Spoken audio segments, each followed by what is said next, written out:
Hi, it's Dr. Alper Gökçe. I'm orthopedic specialist in Istanbul. Today's topic is osteonecrosis of the hip.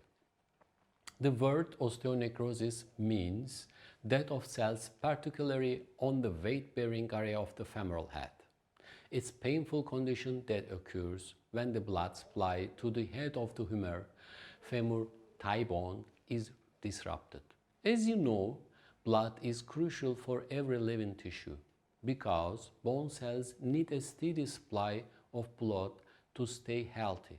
Osteonecrosis can ultimately lead to destruction of the hip joint and severe arthritis. Osteonecrosis is also called avascular necrosis, AVN, or aseptic necrosis. Although it can occur in any bone, please check our video on osteonecrosis at this channel. Osteonecrosis most often affects the hip. This is our today's topic.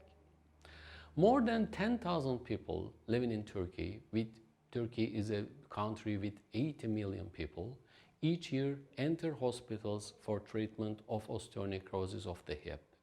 In many cases, both hips are affected by this disease. And now look at the anatomy.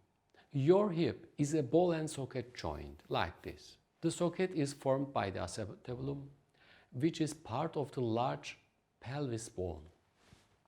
The ball is the femoral head, which is the upper end of the femur thigh bone. The surface of the ball and socket is covered with articular cartilage, a smooth, slippery substance that protects the bones and enables them to glide easily across each other. The causes is not well known, but mostly blamed are circulation problems like hypercoagulation problem or like stockings of the vessels.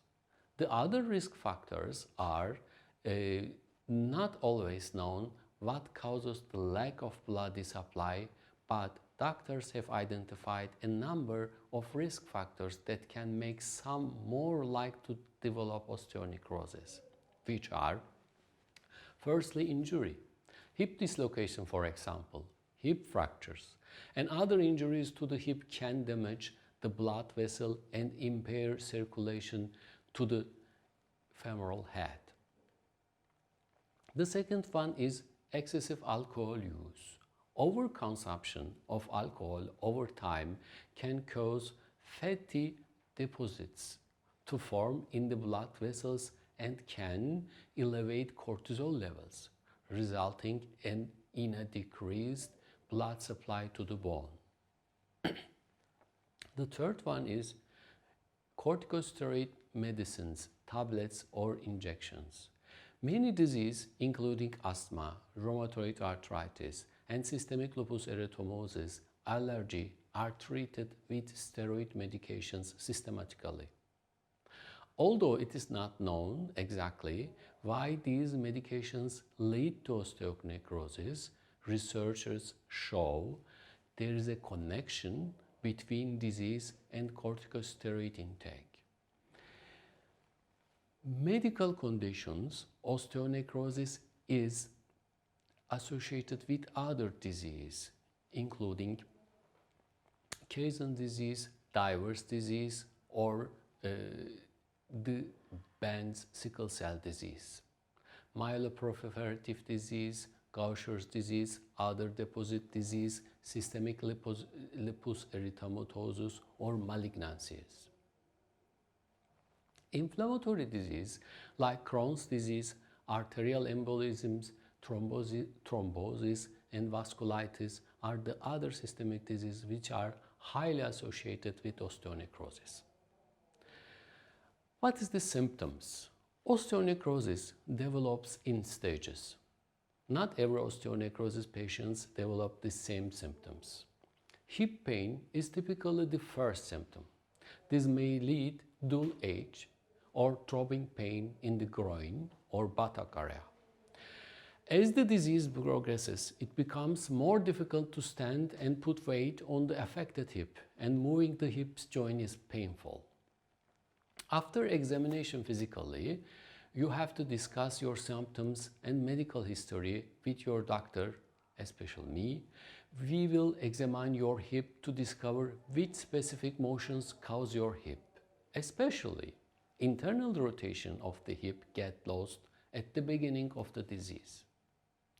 Then you have to let them make some imaging tests. Imaging studies will help the doctor and the physicians confirm the diagnosis. X-rays, images of dense structures such as bone, X-rays are used to determine whether the bone in the femoral has collapsed, to what degree. According to these images, a staging is made. Fortunately, magnetic resonance imaging, MRI scans, is the second one. Early changes in the bone that may not show up on a plain X-ray can be detected with an MRI scan. These scans are used to evaluate how much of the bone is affected by this disease. An MRI may also show early osteonecrosis that has yet to cause symptoms, for example osteonecrosis that may be developing in the opposite hip joint. And now let's talk about the treatment.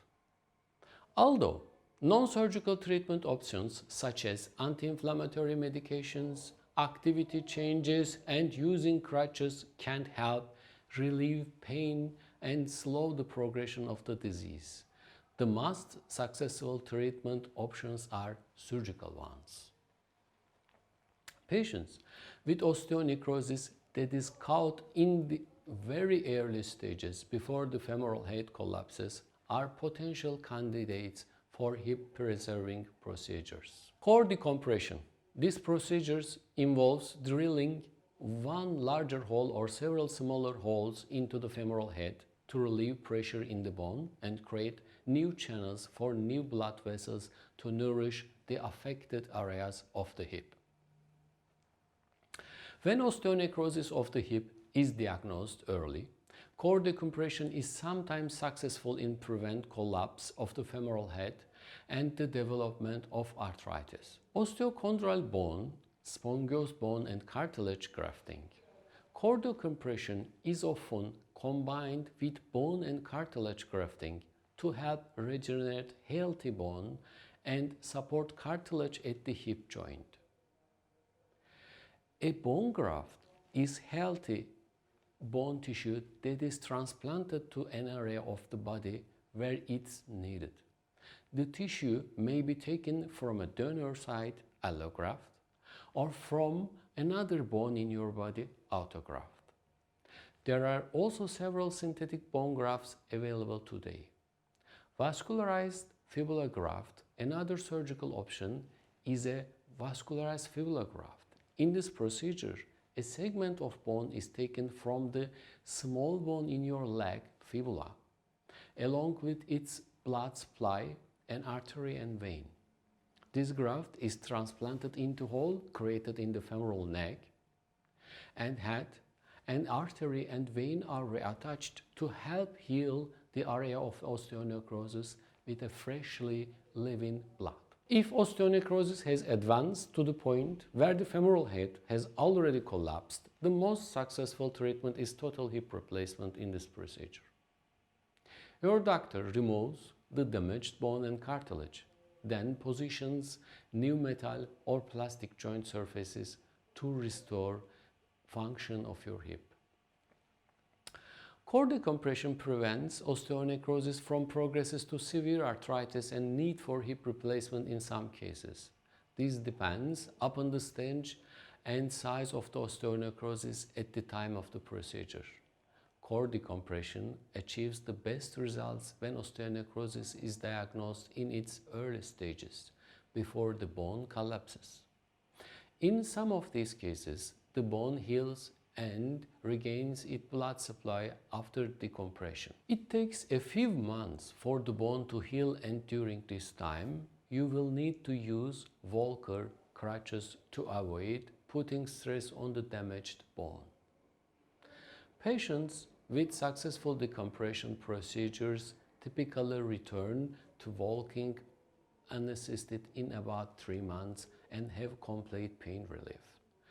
When osteonecrosis is diagnosed after collapse of the bone, core decompression is usually successful in preventing further collapse.